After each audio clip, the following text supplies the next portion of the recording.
दंडवत प्रणाम कर रही थी ना दीदी, वो जो गा रही थी, वहां पे उन्होंने माला झोली साथ में लेके फिर प्रणाम कर रही थी, वो रॉन्ग है। वो जो है एक अपराध है, सेवा अपराध में आता है। क्योंकि एक हाथ से तो माला कर रहे हैं और एक हाथ से प्रणाम कर रहे हैं। कभी किसी को ऐसे प्रणाम किया है? ऐसे ही करोगे ना। एक हाथ से कैसे किसी को प्रणाम करोगे? एक हाथ से तो माला और एक हाथ से प्रणाम, ये रॉन्ग है। तो अब इसमें आप ये पूछ सकते हो कि सामने ठाकुर जी हो और हमारे हाथ में माला हो तो एकदम से क्या करें। ठाकुर जी हैं तो ठाकुर जी, भगवान और भगवान के नाम में कोई भेद नहीं है ना, तो ठाकुर जी इंतजार कर लेंगे। अपनी माला पूरी करो, तब ठाकुर जी को प्रणाम करो। और यदि कोई वैष्णव सामने आ जाए तो माला को बीच में छोड़ दो, क्योंकि वैष्णव तो निकल जाएंगे वहां से। और वैसे भी हम माला बाद में भी कर सकते हैं, पहले वैष्णव सेवा होनी चाहिए। तो वैष्णव को प्रणाम करने के लिए माला बीच में छोड़ दो, वैष्णव को प्रणाम करो। कभी भी एक हाथ से माला लेकर प्रणाम नहीं करना। हम आज का शुरू करते हैं मंगलाचरण से। ओम अज्ञानतिमिरान्धस्य ज्ञानाञ्जन शलाकया चक्षुरुन्मीलितं येन तस्मै श्रीगुरवे नमः। नमामि विष्णुपदाय रूपष्टाय भूतले श्रीमते भक्तिवेदांत नारायण गोस्वामी नामिने श्री रूप श्री सनातन भट्ट रघुनाथ श्री जी गोपाल भट्टदास रघुनाथ हे छे गोसाई कर चरण वंदनीय हे विघ्नाश विश्वम। हरे कृष्ण कृष्ण कृष्ण हरे हरे, हरे राम राम राम हरे हरे। सबसे पहले मैं अपने गुरु जी के चरणों में अनंत कोटि दंडवत प्रणाम करती हूँ। उसके बाद मुझे बात सुंदर गोपाल प्रभु जी को और यहाँ पर उपस्थित मेरे गुरु भाई बहनों को सबको मेरा दंडवत प्रणाम। आप सभी कथा पिपासुओं को भी मेरा दंडवत प्रणाम। हरे कृष्णा। हरि बोल। हमारी आज तीसरी क्लास है। पहली क्लास में हमने इंट्रोडक्शन सुनी, सुबल प्रभु जी ने बहुत अच्छे से बताया किस तरह से प्रहलाद महाराज जी का जन्म हुआ, फिर उनकी रक्षा के लिए किस तरह से नरसिंह भगवान का प्राकट्य हुआ, वो बताया। फिर दूसरी क्लास में हमने सुना कि प्रहलाद महाराज जी के पिता ने उनसे क्या क्या प्रश्न पूछे और उन्होंने उनका कैसे कैसे उत्तर दिया। उनके उत्तर सुनकर प्रहलाद महाराज जी के पिता बहुत नाराज हो गए उनसे, उनको किसी बहुत तरह के कष्ट दिलवाए। ऊपर से फेंका गया, उन्हें मारा गया, हाथियों के पैरों के नीचे रुंधवाया गया, लेकिन वो डरे नहीं। वो अपना भगवान के प्रति उनका दृढ़ विश्वास वैसे ही बना रहा।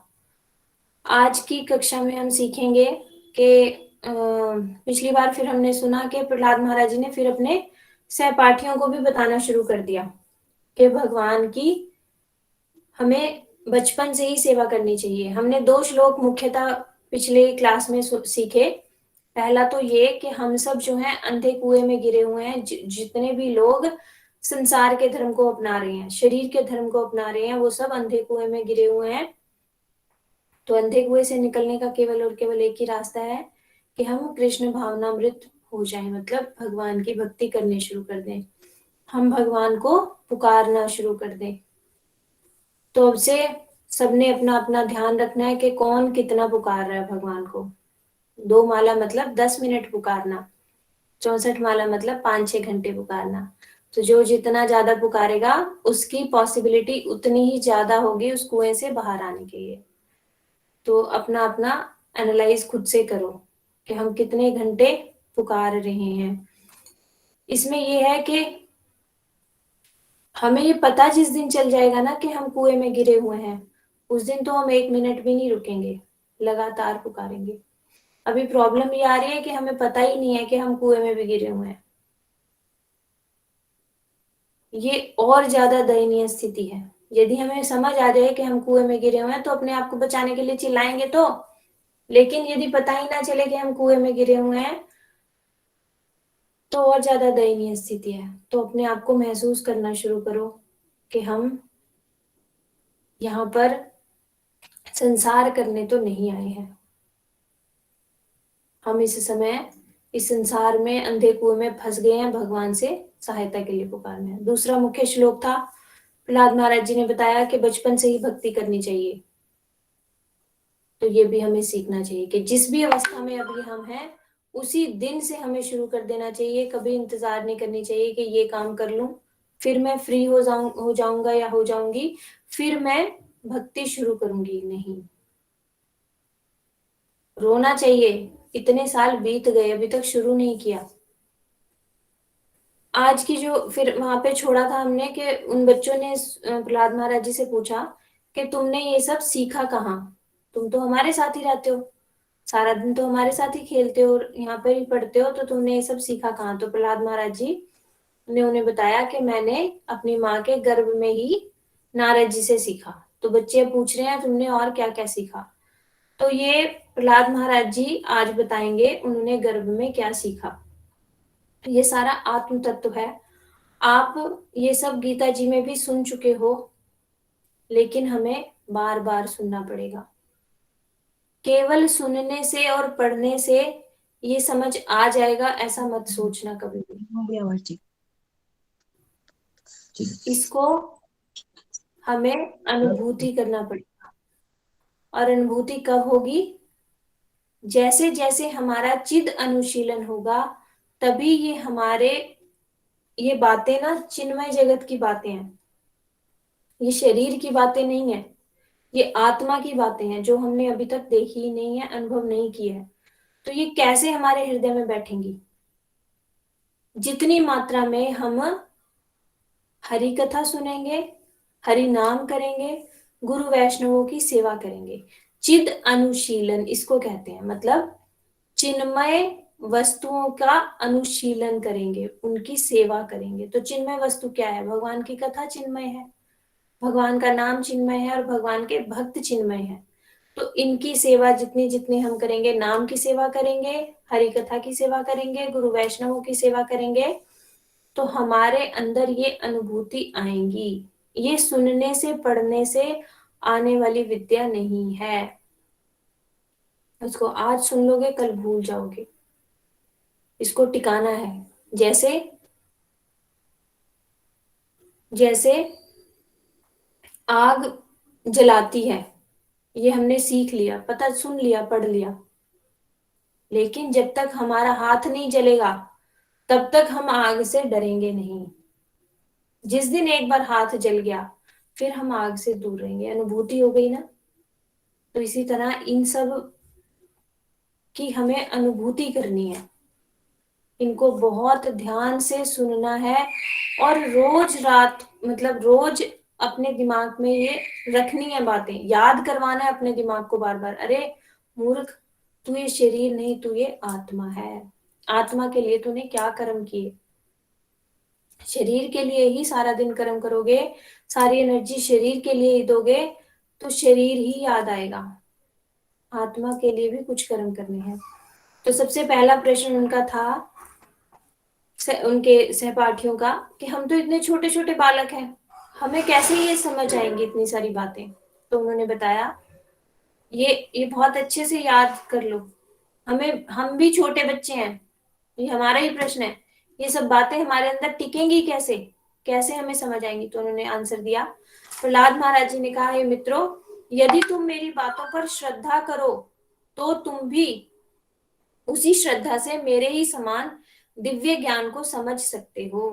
भले ही तुम सभी छोटे छोटे बालक क्यों नहीं हो, इस प्रकार एक स्त्री भी दिव्य ज्ञान को समझ सकती है और यह जान सकती है कि आत्मा क्या है और भौतिक पदार्थ क्या है। भौतिक पदार्थ यहाँ पे शरीर को बोला गया है। आत्मा क्या है, भौतिक पदार्थ क्या है, ये छोटे बच्चा भी समझ सकता है और स्त्री भी समझ सकती है, लेकिन क्या क्वालिफिकेशन होनी चाहिए उसकी समझने की? श्रद्धा।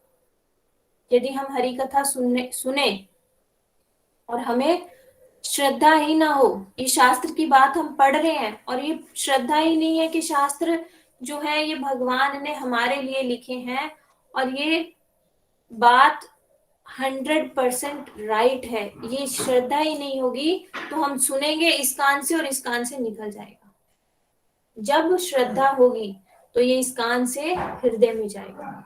इसलिए श्रद्धा के साथ सुनो। सबसे पहला हमारी जो है भक्ति में बीज क्या है? भक्ति का बीज, भक्ति का बीज है श्रद्धा।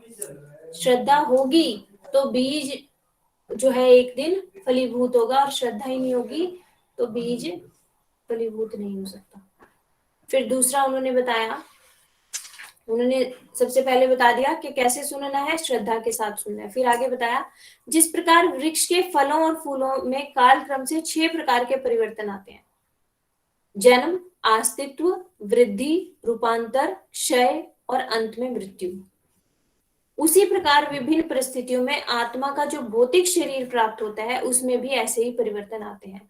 हम जो फूल और पौधों में ना जल्दी देख लेते हैं ये परिवर्तन, क्योंकि 1 या 2 दिन की लाइफ होती है, वो जल्दी से खिलते हैं, बड़े होते हैं और फिर मुरझा के मर जाते हैं। हम अपनी लाइफ में हमें बहुत टाइम लगता है देखने में, पर यही सारे परिवर्तन प्रत्येक शरीर में आते हैं।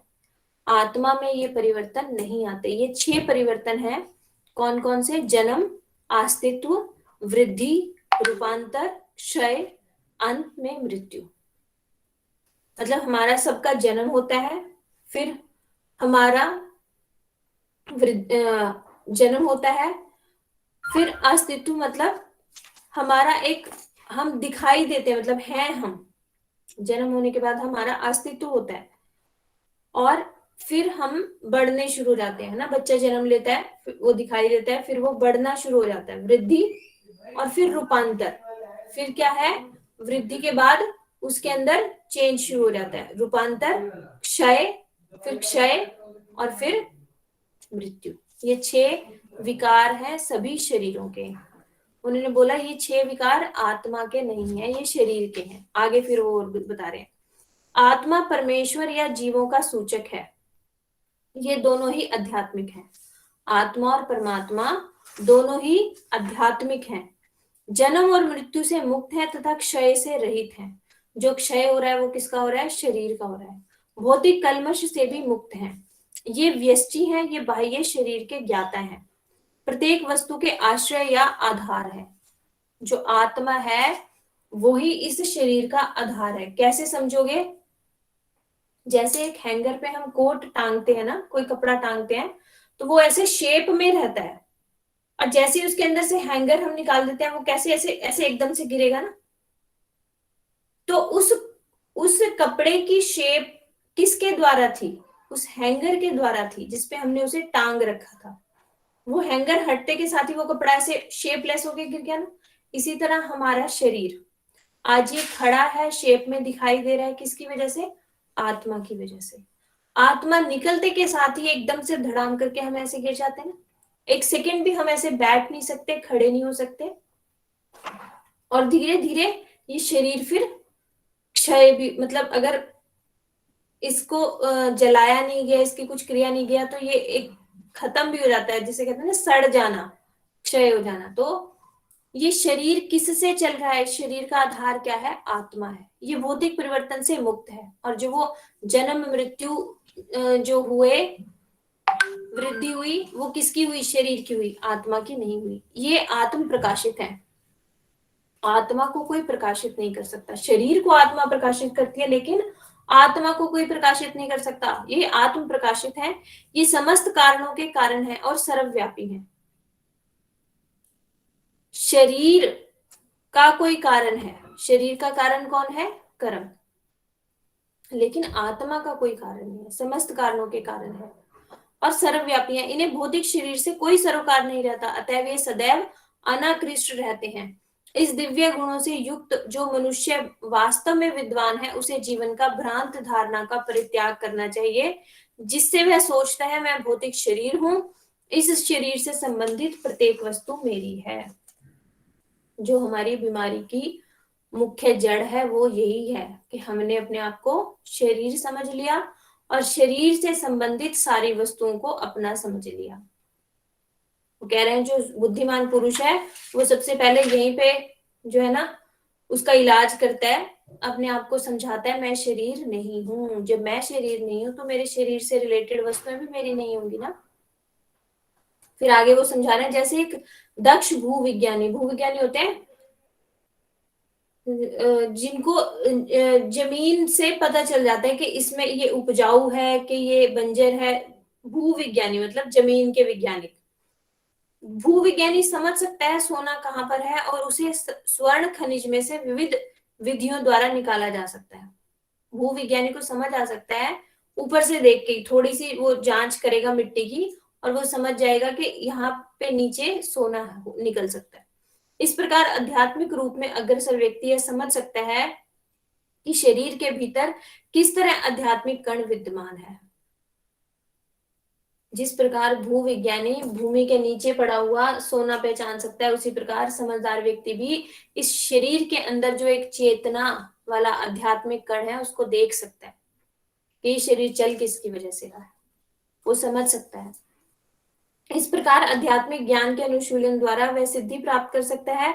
फिर भी जिस प्रकार एक अनाड़ी यह नहीं समझ सकता कि सोना कहाँ पर है, उसी प्रकार जिस मूर्ख व्यक्ति ने आध्यात्मिक ज्ञान का अनुशीलन नहीं किया, वह ये जान नहीं सकता कि शरीर के भीतर आत्मा किस तरह से विद्यमान रह सकती है।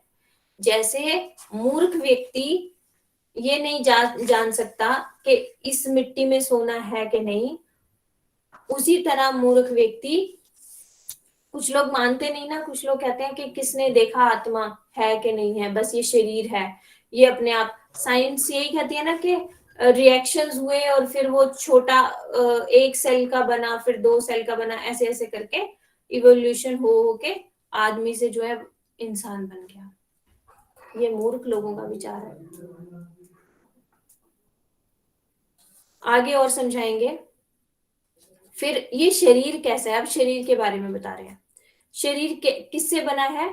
शरीर बना है, शरीर भगवान की 8 विभिन्न भौतिक शक्तियों, प्रकृति के 3 गुण, 16 विकारों के अंतर्गत एक ही आत्मा साक्षी के रूप में विद्यमान रहता है। अतएव सारे महान आचार्यों का ये निष्कर्ष है कि आत्मा इन्हीं भौतिक तत्वों द्वारा बद्ध है। तो ये भौतिक तत्व क्या है? 5 है ज्ञान इंद्रियां, जिन्हें कहते हैं सेंस, सेंस क्या कहते हैं इंग्लिश में, भूल गई मैं। ज्ञान इंद्रिय मतलब आंख, नाक, कान, जिह्वा और त्वचा, इनको कहते हैं ज्ञान इंद्रियां। फिर है कर्म इंद्रियां, हाथ, पांव, जिह्वा, क्योंकि बोलने का काम जो जिह्वा का है वो कर्म इंद्रिय में आएगा, और खाने का जो काम है वो ज्ञान इंद्रिय में आएगा। हम टेस्ट से बता सकते हैं ना, इसमें मीठा है, खट्टा है, टेस्ट, ज्ञान मतलब ये आएगा ज्ञान इंद्रिय में, तो जिह्वा दोनों में आएगी। और हमारी जनन इंद्रिया और वो 2 जनन इंद्रिया, इस प्रकार से मल मूत्र विसर्जन करने का जो स्थान है 2, ये हाथ, पांव, जिह्वा और ये 5 हुई हमारी कर्म इंद्रिया। और 5 हुए भौतिक तत्व, पृथ्वी, अग्नि, वायु, आकाश और जल, ये 5 भौतिक तत्व। 5 5 5 15, और 5 हुए इनकी तन मात्राएं। तन मात्राएं होती है रूप, रस, गंध, स्पर्श और रूप, रस, गंध, स्पर्श और शब्द। ये 5 तन मात्राएं हुई। शब्द, रूप, रस, गंध, स्पर्श, ये 5 इनकी तन मात्राएं हुई। अब हो गए 5 5 5 5 20 हो गए। और इनमें फिर अगला बना मन, बुद्धि, अहंकार और चित्त, 24। इस तरह से 24, और फिर इन 24 के अंदर एक है आत्मा और एक है परमात्मा। 26 तत्वों से ये शरीर बना है। कुछ लोग इसको 26 कहते हैं, कुछ 25 कहते हैं। तो ये 25 भी ठीक है और 26 भी ठीक है, क्योंकि कुछ लोग चित्त और अहंकार को एक ही मानते हैं और कुछ लोग इसको अलग अलग मानते हैं। तो 24 के अंदर आत्मा और परमात्मा 2 आध्यात्मिक कण हैं जो इसे चला रहे हैं। 24 तत्वों से बना ये शरीर है। इस शरीर को एक पिंजरा समझो, ये 24 तत्वों से बना एक पिंजरा है, उसके अंदर तोता जो है वो है आत्मा।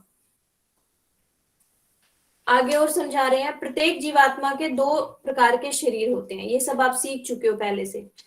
2 प्रकार के शरीर होते हैं, कौन कौन से? स्थूल शरीर और सूक्ष्म शरीर। तो ऊपर का जो स्थूल शरीर है वो 20 तत्वों से बना है, जो हमने 5 5 5 5 करके किया। और जो अंदर का हमारा सूक्ष्म शरीर है वो बना है मन, बुद्धि, अहंकार से। 3 से अंदर का बना है, मन, बुद्धि, अहंकार से सूक्ष्म शरीर, और स्थूल शरीर 20 अभी जो हमने गिने थे तत्वों से बनता है। जब हमारी मृत्यु होती है तो ये शरीर जो 20 तत्वों से बना है वो यहीं पे छूट जाता है। और जो सूक्ष्म शरीर हमारा मन बुद्धि अहंकार से बना है वो अगले शरीर में ट्रांसफर हो जाता है। तो इस तरह से स्थूल शरीर और सूक्ष्म शरीर दो आवरण है आत्मा के ऊपर। समझो इसको, आत्मा है एक, आत्मा के ऊपर पहले एक बारीक पतला कपड़ा ढक दिया और फिर उसके ऊपर एक मोटा कंबल डाल दिया। मोटा कंबल समझ लो ये स्थूल शरीर जो हमें दिखाई दे रहा है, और पतला कपड़ा समझ लो हमारा सूक्ष्म शरीर जो दिखाई नहीं दे रहा, क्योंकि मन बुद्धि अहंकार किसी को दिखाई नहीं देते, बहुत सूक्ष्म से भी सूक्ष्म है और आत्मा इससे भी सूक्ष्म है। ये सब हम बहुत अच्छे से पहले सीख चुके हैं। तो बता रहे हैं 5 स्थूल तत्वों से बना स्थूल शरीर और 3 सूक्ष्म तत्वों से बना सूक्ष्म शरीर, किंतु इन्हीं शरीरों में से आत्मा है। मनुष्य को चाहिए कि वह यह नहीं है, यह नहीं है कहकर विश्लेषण द्वारा आत्मा का अनुसंधान करे। इस तरह उस आत्मा का पदार्थ से पृथक कर लेना चाहिए। उसे समझना चाहिए कि क्या मैं सिर हूं। हम क्या कहते हैं, मैं सिर हूं, नहीं मेरा सिर है। क्या मैं हाथ हूं, नहीं मेरा हाथ है। तो मैं कौन हूं जिसका हाथ है, इसका मतलब मैं ये शरीर नहीं हूं। तो मैं बुद्धि हूं, नहीं मेरी बुद्धि है, मेरा मन है।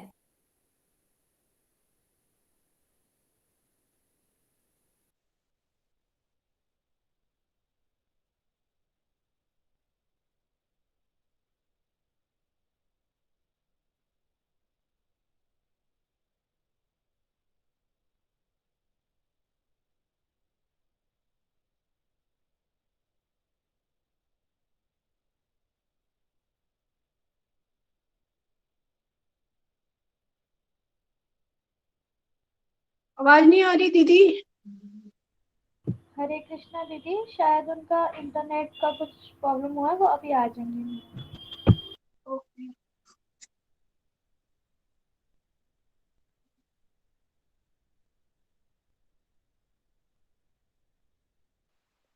हरे कृष्णा दीदी, ज्ञानी दीदी।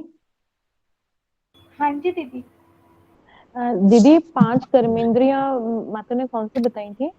5 कर्मेंद्रियां होती हैं मुख, हाथ, पैर। दीदी ज्ञानेन्द्र, दीदी बोलो ना। 5 ज्ञानेंद्रियां होती हैं हमारे सेंसेस। आँख, नाक, कान, जिह्वा और त्वचा। और 5 कर्मेंद्रियां होती हैं हमारा मुख, ठीक है, हमारा मुख, हाथ, पैर और ये जो हमारे नीचे छिद्र होते हैं वो उपस्थ छिद्र जो होते हैं वो। दीदी वो तो 2 जनेंद्रियां तो अलग है ना, वो अलग 5 कर्मेंद्रियां, 5 कर्मेंद्रियां और 5 ज्ञानेंद्रियां, ये 10 इंद्रियां। दीदी मुख, हाथ, पैर और 2 जनेंद्रियां ये कर्मेंद्रियों में ही इंक्लूडेड है। हाँ जी, ये कर्मेंद्रियां ही होती हैं। हाँ जी। 5 भौतिक तत्व, 5 तन्मात्राएं, 5 5 तो 20 हुआ, और एक क्या हुआ दीदी फिर? ये 10 हुई, 5 मैया आ गई। आप 5। हरे कृष्णा, हाँ वो कनेक्शन खत्म हो गया था। ठीक है, ये क्लियर हो गया सबको कि हमारा शरीर जो है 10 इंद्रियां कंफर्म कर दो एक बार। 5 ज्ञानेंद्रियां, 5 कर्मेंद्रियां। ये ना हम ना लिख लिख के ग्रुप में दे देंगे। ये ज्ञान जिससे हम सेंस करते हैं किसी भी चीज को ना, आंख, कान, मुंह पे जितनी है वो ज्ञान इंद्रियां, ये भी मोटा मोटा याद रखो। आंख, कान, मुंह, ये 4 हो गई, 1 2 3 4, और 5वीं त्वचा। ये 5 ज्ञान इंद्रियां, इनसे हम सेंस करते हैं किसी भी चीज को। और कर्म इंद्रियां जिनसे हम कर्म करें, हाथ हिलता है, पांव, हाथ, पांव, जिह्वा और मल मूत्र विसर्जन वाले जो ये इंद्रियां हैं। तो इस तरह से 5 हमारी कर्म इंद्रियां हैं। ठीक है, ये 5 भौतिक शरीर, 5 भौतिक तत्वों से बना शरीर, इसके अंदर सूक्ष्म शरीर, मन, बुद्धि, अहंकार का। तो कह रहे हैं कि जैसे दक्ष पुरुषों को चाहिए आत्मा का अनुसंधान करे और शुद्ध हुए मनों से करे।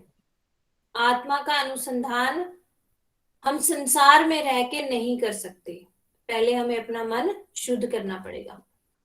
जो सृष्टि, पालन और संहार होने वाली सारी वस्तुओं से आत्मा का इस संबंध तथा अंतर के रूप में किया गया हो। जैसे इसको साइंस की तरह से समझो और अनुसंधान करो कि मैं हूं कौन। वही जो एग्जांपल बताया कि मैं सिर तो हूं नहीं, मैं हाथ तो हूं नहीं, मैं पैर तो हूं नहीं, तो मैं हूं कौन? मैं मन, बुद्धि, अहंकार भी नहीं हूं, क्योंकि मेरा मेरा बोल रहे हैं ना हम। तो इस तरह से समझो। आगे जो फिर है बताया गया है कि बुद्धि की अनुभूति सक्रियता की 3 अवस्थाएं होती हैं। बुद्धि की काम करने की 3 अवस्थाएं होती हैं। कौन कौन सी? जागृत, स्वप्न और सुषुप्ति। जागृत आपको सबको पता है, जागा हुआ। स्वप्न मतलब स्वप्न में, और सुषुप्ति मतलब गहरी नींद। इन तीनों में भी हमारी बुद्धि काम कर रही होती है। हम गहरी नींद में होते हैं तब भी हमारी बुद्धि हमें छोड़ के नहीं चली जाती, बुद्धि होती है ना। जो व्यक्ति इन तीनों का अनुभव करता है उसे ही मूल स्वामी या शासक भगवान को भगवान माना जाना चाहिए। कह रहे हैं जब हम जाग रहे हैं तो हमें लगता है कि हाँ हम सब कर रहे हैं, है ना। जब हम सो रहे होते हैं तब कौन है जो कर रहा है? कौन है जो हमें सांस दिलवा रहा है? कौन है जो तब भी है? वो है आत्मा। उस समय जो हमें कंट्रोल किए हुए है वो है आत्मा। इसे समझना चाहिए। भगवान कह रहे हैं मैं सबों के हृदय में स्थित हूं, मुझी से स्मृति, ज्ञान और विस्मृति आती है। जो हमें ज्ञान है, जो हमें याद है, जो हम भूल चुके हैं, वो सब किससे आता है? भगवान से।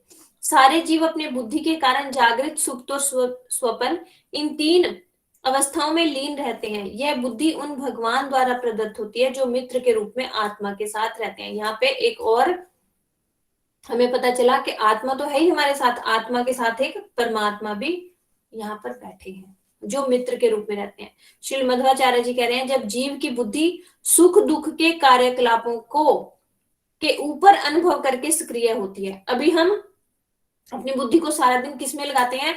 कैसे हम सुखी हो जाएं, कैसे हम सुखी हो जाएं, कैसे अपने दुख खत्म करते हैं। 2 ही काम में हम सारा दिन लगे रहते हैं। सुख कैसे बढ़ाएं, दुख कैसे कम करें। सुख कैसे बढ़ाएं, दुख कैसे कम करें। कह रहे जब कोई इसके ऊपर सोचेगा, सुख और दुख के ऊपर सोचेगा, उसे समझ आ जाएगा कि सुख दुख तो ऋतुओं की तरह आनी जानी चीज है। जैसे गर्मी के बाद सर्दी आएगी आएगी, इसी तरह दुख के बाद सुख आएगा ही आएगा, सुख के बाद फिर दुख आएगा ही आएगा। ये तो ऋतुएं हैं, इनको हम रोक नहीं सकते ना। अब सर्दी आई हुई है, आप कुछ कर सकते हो क्या? वो नहीं हटेगी ना, वो रहेगी रहेगी। इसी तरह से जो इन सुख दुख के ऊपर अनुभव करता है उसी की सत्व बुद्धि होती है। उसकी बुद्धि सत्व बुद्धि मतलब अच्छी बुद्धि होती है। मतलब उसको भगवान की भक्ति में लगाने वाली बुद्धि कहा जा सकता है कि वो भक्ति करने के लायक होगा। फिर आगे बताया जिस प्रकार वायु की उपस्थिति उसके द्वारा ले जाई गई सुगंधियों के द्वारा जानी जा सकती है। अब हमारे पास वायु है, लेकिन हम फील कब करेंगे? जब कोई खुशबू का झोंका आएगा ना, तो हमें समझ आएगी कि वायु यहां से गई है। नहीं तो हमें फील ही नहीं होती ना हवा। या फिर बहुत तेज आंधी तूफान चलता है तब फील होती है हवा, वैसे हमें हवा फील नहीं होती। उसी तरह मनुष्य भगवान के निर्देशन में बुद्धि के इन 3 विभाग कौन से बताए? जागृत, स्वप्न और बुद्धि के इन 3 विभागों द्वारा जीवात्मा को समझ सकता है, किंतु ये 3 विभाग आत्मा नहीं है। ये 3 गुणों से बने होते हैं और क्रियाओं से उत्पन्न होते हैं। तो कह रहे हैं जैसे पहले बताया जा चुका है, हमारी 3 अवस्थाएं हैं। इन तीनों अवस्थाओं में हमारे अनुभव भिन्न भिन्न होते हैं। इस तरह आत्मा इन 3 अवस्थाओं की साक्षी है।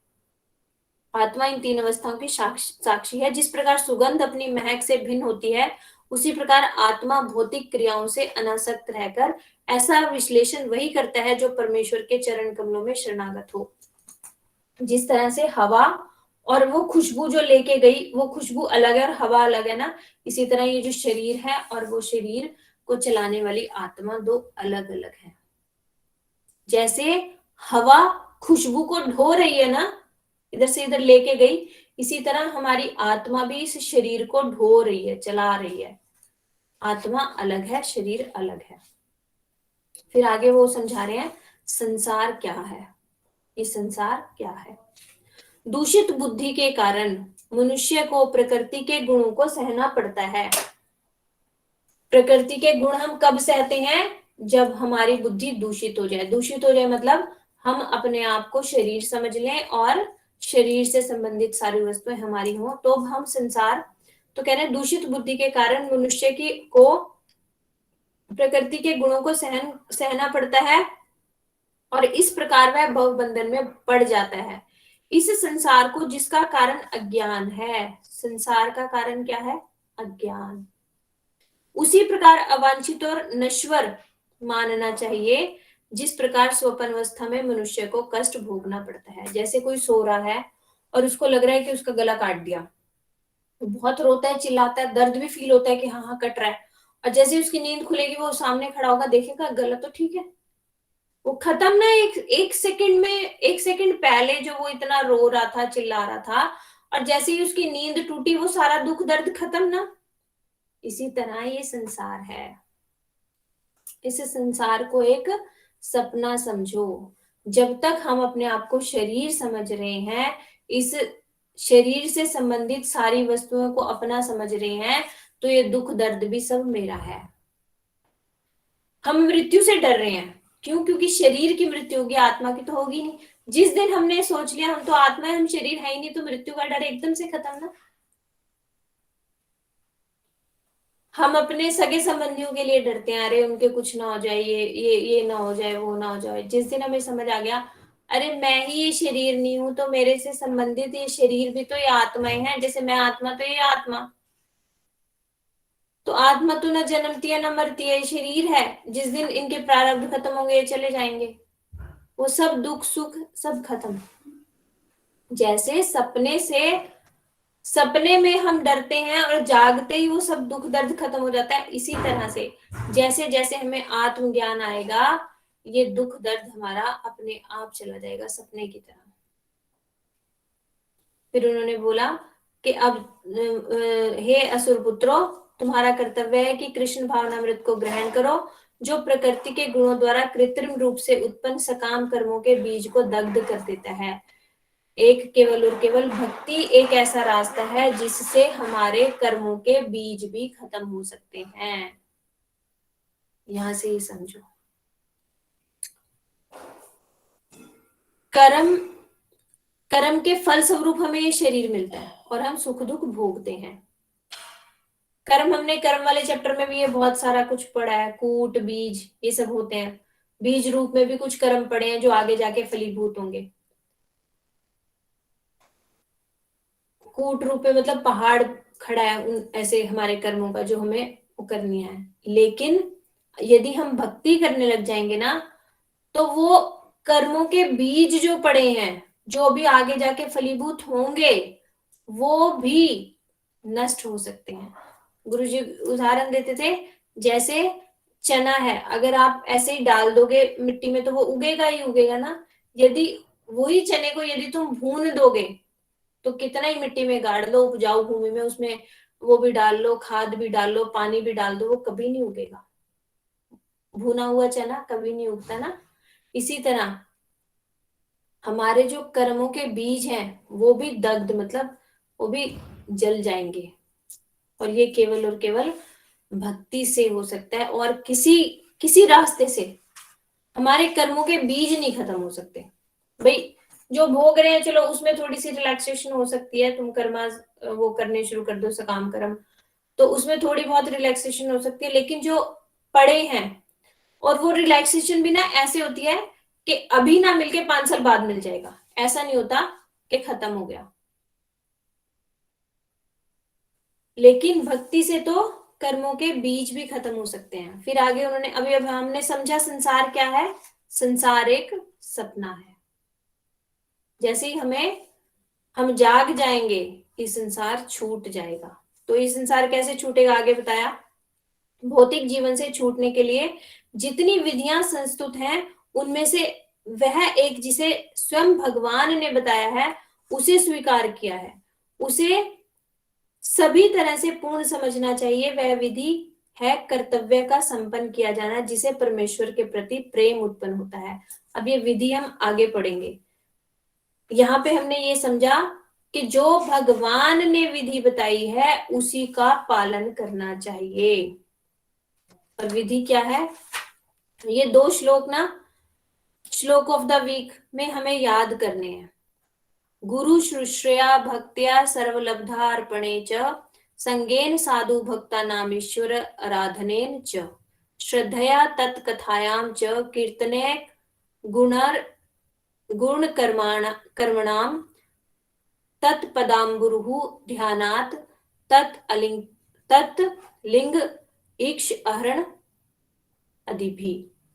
ये 30वां और 31वां श्लोक है अध्याय 7 का। इसका मतलब है अब मनुष्य को क्या करना चाहिए, भगवान ने क्या मनुष्य के लिए विधि बताई है। मनुष्य को प्रमाणिक गुरु स्वीकार करना चाहिए। प्रमाणिक, ये शब्द याद रखना। कोई भी ऐसा गुरु नहीं जो अपने आप से गुरु बन गया हो, जिसके पास जो भगवान ने गुरु परंपरा 4 बताई हैं उन परंपराओं के अंतर्गत वो गुरु आना चाहिए, और उसके भी गुरु के गुरु परंपरा होनी चाहिए। ऐसा गुरु, प्रमाणिक गुरु स्वीकार करना चाहिए तथा अत्यंत भक्ति तथा श्रद्धा से उसकी सेवा करनी चाहिए। गुरु स्वीकार करना चाहिए, नंबर 2 उसकी सेवा करनी चाहिए। उसके पास जो कुछ भी हो उसे गुरु को अर्पित करना चाहिए, और संत पुरुषों और भक्तों की संगति में भगवान की पूजा करनी चाहिए। यहाँ पे ये देखो कि हमें किसी साधु संत की संगति में भगवान की पूजा करनी चाहिए। इसका क्या मतलब, इसका मतलब जैसे हमें हमारे गुरुदेव आदेश दें कि तुम इस तरह से भगवान की भक्ति करो, वैसा ही करना चाहिए। तो जब कोई लोग प्रश्न करते हैं ना कि ये माला हम गिने क्यों, हम क्यों ना बिना गिने करें, यहाँ पे एक ही उत्तर जो सर्वश्रेष्ठ है वो ये है कि हमारे गुरु ने भी संख्या पूर्वक नाम जप किया है, और संख्या पूर्वक नाम जप करते करते ही उन्होंने सिद्धि प्राप्त की है। तो हमें भी संख्या पूर्वक नाम जप ही करना चाहिए। श्रद्धा पूर्वक भगवान के यश का श्रवण करना चाहिए। तीसरी बात, हमें जो है हरि कथा सुननी चाहिए। हरि कथा में क्या है, भगवान की बातें तो है, भगवान का ही तो यशोगान है। हरि कथा सुननी चाहिए, भगवान के दिव्य गुणों तथा कार्यकलापों का यशोगान करना चाहिए, सुननी चाहिए और बोलनी भी चाहिए। सदैव भगवान के चरण कमलों का ध्यान करना चाहिए, और शास्त्र तथा गुरु के आदेश अनुसार भगवान के अर्चा विग्रह की पूजा करनी चाहिए। शास्त्र और गुरु के आदेशानुसार भगवान की पूजा करनी चाहिए। ये हमें एक विधि बताई है भगवान ने। इसमें एक छोटी सी कथा सुनो। जैसे एक राजा था, राजा ने अपने मंत्री से पूछा कि मेरे 2 प्रश्न हैं, भगवान है तो कहाँ है और इस समय क्या कर रहे हैं। तो मंत्री से पूछा तो बोला ये आंसर दे दे नहीं तो तेरा गला काट दूंगा। तो मंत्री ने बोला कि मैं ये आपको उत्तर कल दे दूंगा, मुझे 1 दिन का वो समय दे दो। बोला ठीक है। घर गया मंत्री बड़ा परेशान कि भगवान है तो सही पर इसको दिखाऊं कैसे। तो बोला है कि नहीं है, और है तो इस समय क्या कर। तो उसका बच्चा छोटा सा था, उसने पूछा पिताजी आप इतने परेशान क्यों। तो बोला आज मेरे को राजा ने ऐसे ऐसे 2 प्रश्न पूछ लिए, अब उसका उत्तर मैं उसे क्या दूं, नहीं तो वो मेरा कल गला काट देगा। तो वो बच्चा बोला इतनी सी बात, आप चिंता मत करो, आप जाके बोल देना कि इसका उत्तर तो मेरा बच्चा देगा। तो वो गया अगले दिन जाके बच्चे को लेके और जाके बोला कि राजा ने पूछा तूने उत्तर याद कर लिया, बताएगा। बोला हाँ इसका उत्तर तो मेरा छोटा बच्चा देगा। तो वो बच्चा बोला पहला आपका प्रश्न है कि भगवान है तो उसको है कि नहीं है उसको दिखाओ। तो बोला उसके लिए मुझे 10 किलो दूध चाहिए। तो वो दूध मंगाता है। तो बोलता है राजा से पूछता है बता इस दूध में घी है कि नहीं है। तो राजा बोलता हाँ है, घी तो है। तो कह रहा दिखा फिर मुझे, कहाँ है घी। तो राजा बोला ऐसे थोड़ी ना दिख जाएगा घी, घी को बनाने के लिए पहले इसको जमाना पड़ेगा, फिर इसको मथना पड़ेगा, मक्खन निकालना पड़ेगा, मक्खन को फिर आग में पिघलाना पड़ेगा, फिर जाके घी बनेगा। तो वो छोटा बच्चा बोलता अच्छा, एक घी को देखने के लिए जो है ऑलरेडी दूध में, उस घी को देखने के लिए हमें एक प्रोसेस चाहिए कि पहले दही जमाओ, बिलो, फिर इसको मक्खन निकालो, फिर। और भगवान जो हैं उनको देखने के लिए कुछ नहीं चाहिए, वो ऐसे ही आ जाए तेरे सामने। एक दूध में से घी देखने के लिए हमें इतना लंबा प्रोसेस करना पड़ता है, तो क्या भगवान को देखने के लिए कोई प्रोसेस नहीं होगा। तो बोला भगवान सब जगह है, लेकिन उनको देखने के लिए एक प्रोसेस होता है। वो क्या है? वो है श्रद्धा, साधु संग, भजन क्रिया, अनर्थ निवृत्ति, निष्ठा, रुचि, आसक्ति, भाव और फिर प्रेम। फिर प्रेममय नेत्रों से हम भगवान को देख सकते हैं। ये भगवान को देखने का प्रोसेस है। श्रद्धा, साधु संग, भजन क्रिया, अनर्थ निवृत्ति, निष्ठा, रुचि, आसक्ति, भाव और प्रेम। इस तरह से हम भगवान को देख सकते हैं। फिर उनका दूसरा प्रश्न था कि हैं भगवान तो इस समय क्या कर रहे हैं। तो बोला वो छोटा बच्चा कि देखो अब मैं हूं टीचर और तुम क्या हो? मेरे स्टूडेंट। तो टीचर को ऊपर बैठना चाहिए ना, स्टूडेंट को नीचे बैठ के प्रश्न पूछना चाहिए। तुम तो इतनी ऊंची गद्दी पे बैठे हो, मैं नीचे खड़ा हूं, तो मैं पहले ऊपर बैठूंगा, तुम नीचे आओ फिर बताऊंगा। तो उसे राजा को बात माननी पड़ी। तो वो बच्चा छोटा राजा की गद्दी पे बैठा और राजा नीचे। बोला हाथ जोड़ के पूछो मुझसे प्रश्न। तो वो पूछ रहा है कि भगवान है तो इस समय क्या कर रहे हैं। तो कह रहे भगवान क्या है, जो है को नहीं और नहीं को है कर दे। तो भगवान इस समय राजा को रंक बना रहे हैं और रंक को राजा। देखो तुम राजा होते हुए नीचे खड़े हो और मैं रंक होता हुआ ऊपर तुम्हारी गद्दी पे बैठा हूं। भगवान इस समय राजा को रंक बना रहे हैं और रंक को राजा। भगवान का मतलब ही है जो है को नहीं और नहीं को है कर दे। तो इस तरह से हमारे लिए भी भगवान ने ये एक विधि दी है कि हमें गुरुकरण करना चाहिए, गुरु के आदेशों का पालन करना चाहिए, हरि कथा सुननी चाहिए, बोलनी चाहिए और उनके आदेशों अनुसार भगवान की सेवा पूजा करनी चाहिए।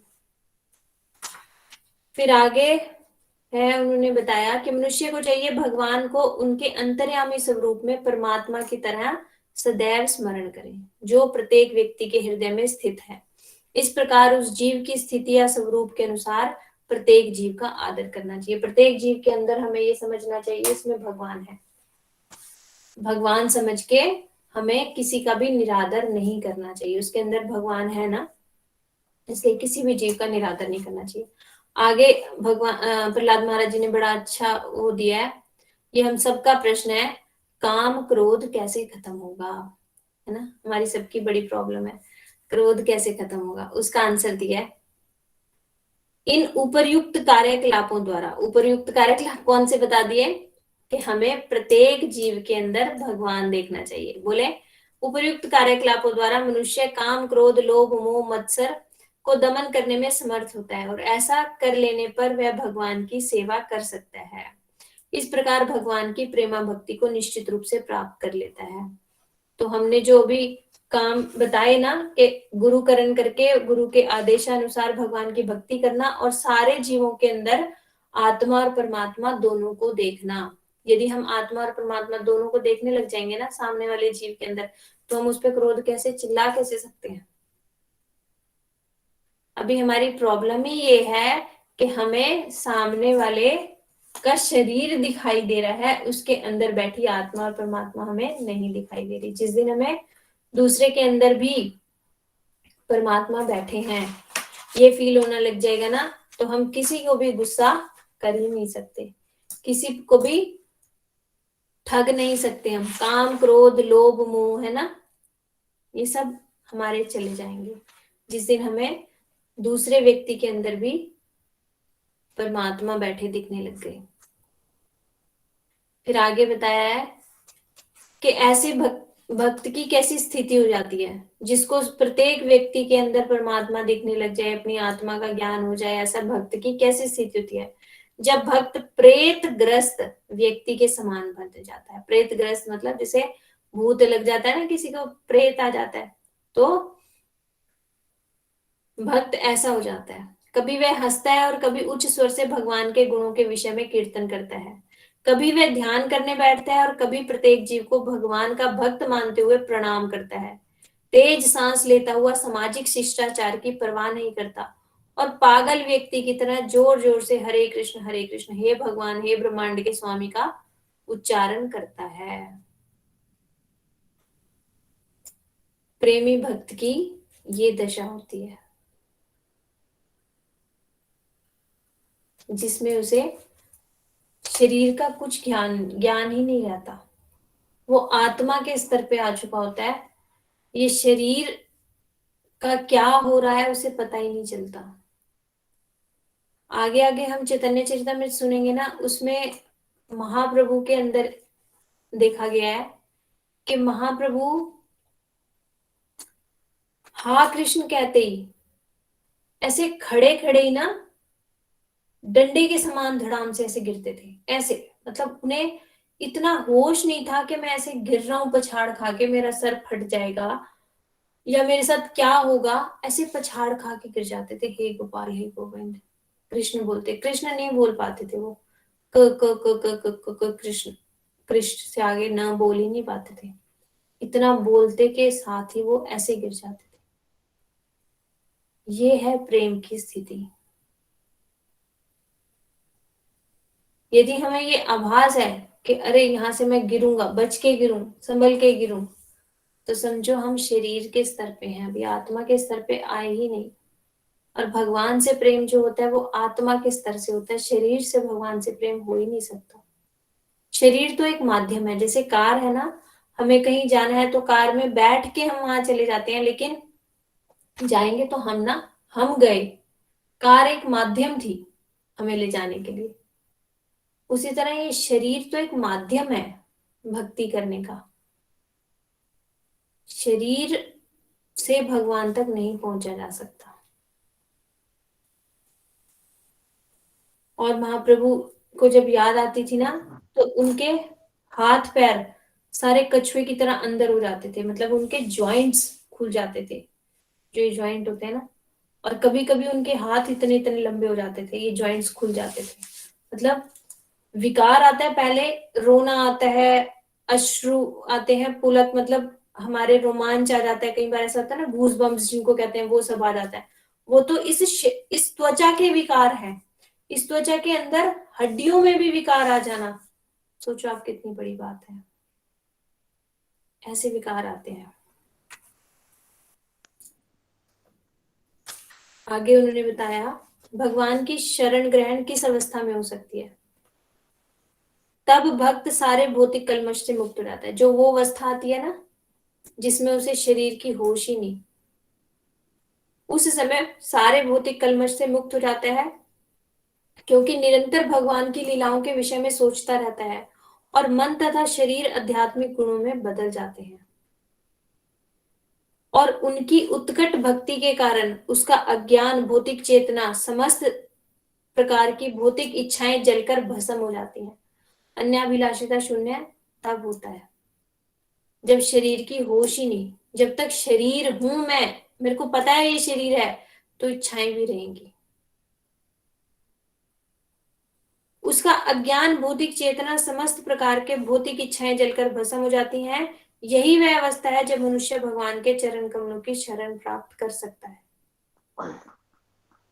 अभी हमें इसका मतलब हम अभी शरण ग्रहण करें ही ना, अभी भी करनी पड़ेगी। कैसे? बुद्धिपूर्वक। अभी हमें बुद्धिपूर्वक शरण ग्रहण करनी है। बुद्धि से सोचना है मैं आत्मा हूं और मेरा केवल और केवल एक ही बंधु है, वो है परमात्मा भगवान। तो मैं भगवान के शरणागत हूं। ऐसे बुद्धिपूर्वक करते करते करते इसे कहते हैं कायिक, मानसिक और वाचिक। अभी हमें वाचिक कर रहे हैं, बोल रहे हैं सिर्फ कि भगवान मैं आपकी शरणागत हो गई।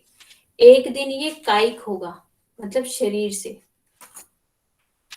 शरीर से हम समझने लगेंगे कि हाँ, मुझको ये दुनियादारी नहीं करनी। हरी बोल। बिंदु दीदी आपका माइक खुल गया। तो एक दिन ये कायिक होगी, कायिक, मानसिक और वाचिक। अभी वाचिक हो रहा है, फिर एक दिन मन से भी होगी। ईश्वर नागति ऐसे होगी। फिर उन्होंने बताया जीवन की असली समस्या क्या है। जन्म मृत्यु का चक्र है जो पहिए की भांति बारंबार ऊपर नीचे चलता रहता है, किंतु जब कोई भगवान के संपर्क में रहता है तो ये चक्र पूरी तरह रुक जाता है। दूसरे शब्दों में भक्ति में निरंतर मग्न रहने से जो दिव्य आनंद मिलता है उससे वह संसार से पूर्णतः मुक्त हो जाता है। पिछले श्लोक में सुन के डर मत जाना कि हम ऐसे पागल हो जाएंगे या कुछ हो जाएगा, नहीं, एक दिव्य आनंद की अनुभूति होगी उस समय। कह रहे दिव्य आनंद मिलता है, उससे वह इस संसार से पूर्णतः मुक्त हो जाता है।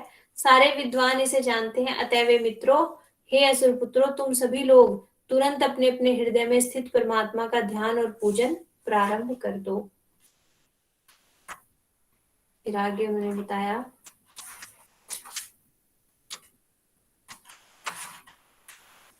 भौतिक सुख कैसे हैं, ये जो संसार के सुख है वो कैसे हैं।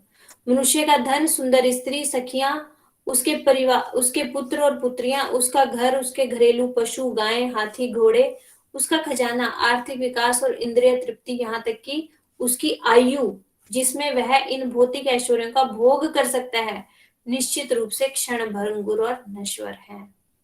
ये जो सारे संसार के सुख हैं वो नश्वर हैं और क्षण भंगुर हैं, कुछ ही समय में खत्म हो सकते हैं और परमानेंट तो है ही नहीं। हमने ये सुंदर घर बनाया, इसकी भी एक उम्र है, एक उम्र के बाद ये घर भी ढह जाएगा। सुंदर कार खरीदी, उसकी भी एक उम्र है, वो भी खराब हो जाती है। हमारा अपना बच्चा, उसकी भी एक उम्र है। जितने भी सुख सुविधा आप इस संसार में सोच सकते हो ना, उन सबको ध्यान से बैठ के देखना कि वो नश्वर है, उन सब की उम्र है, वो सब एक उम्र के बाद खत्म हो जाएंगे।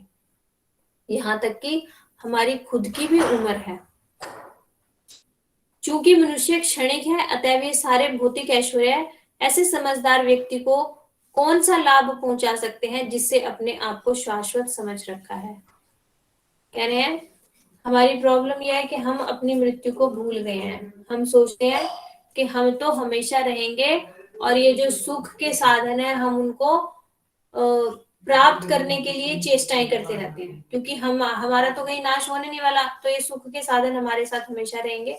इसी चेष्टा में हम अपना जीवन बेकार कर देते हैं।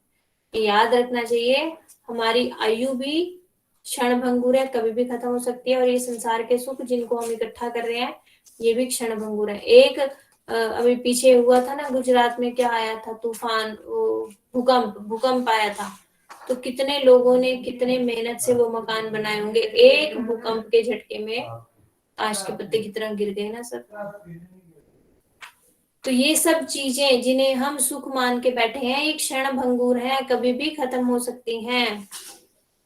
फिर आगे उन्होंने बताया कि अभी तक हमारा क्या एक सबका वो होता है मिसकंसेप्शन कि स्वर्ग बहुत अच्छा है, स्वर्ग में जाना चाहिए, स्वर्ग में सुख है। हम लिखते भी है ना अपने माता पिता के आगे स्वर्गवासी, मतलब हमें हमारे दिमाग में स्वर्ग एक अच्छी जगह है बिठाई हुई है हमने अपने दिमाग में कि स्वर्ग चले गए तो समझो बहुत अच्छा हुआ। तो स्वर्ग क्या है इसमें बताया, वैदिक साहित्य से पता चलता है बड़े बड़े यज्ञ संपन्न करके मनुष्य स्वर्ग लोक तक ऊपर उठ सकता है, किंतु स्वर्ग लोक का जीवन पृथ्वी के जीवन की अपेक्षा सैकड़ों हजारों गुणों अधिक सुखकर होने पर भी स्वर्ग लोक में न तो शुद्ध निर्मल है और न ही भौतिक जगत के दोषों से रहित है।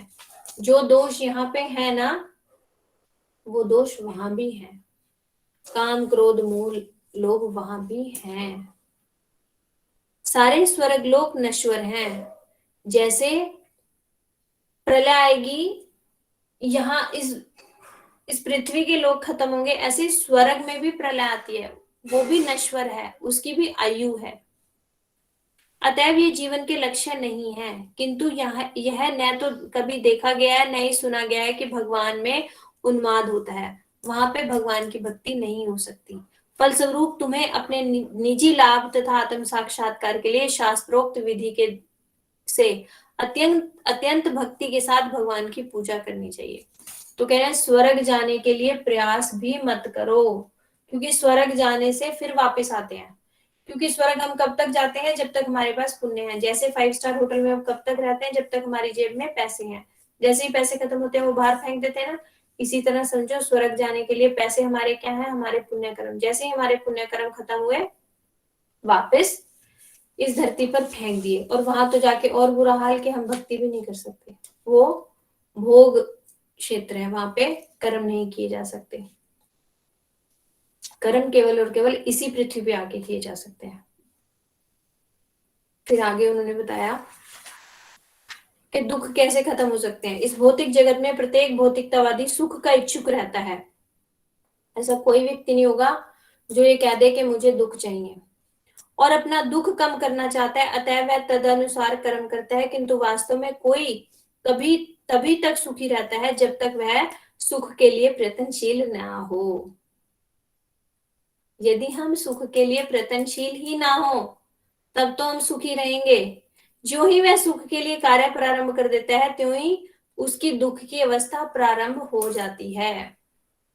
इसको वही हम उदाहरण से समझते हैं कि हमने अपने आप को सुखी होने के लिए इतना बड़ा मकान बनाया, इतनी मेहनत करी, और वो मकान गिर गया किसी तरह से, भूकंप से या उससे, तो हम और ज्यादा दुखी होंगे, क्योंकि हमने सुख के लिए इतना प्रयत्न किया था।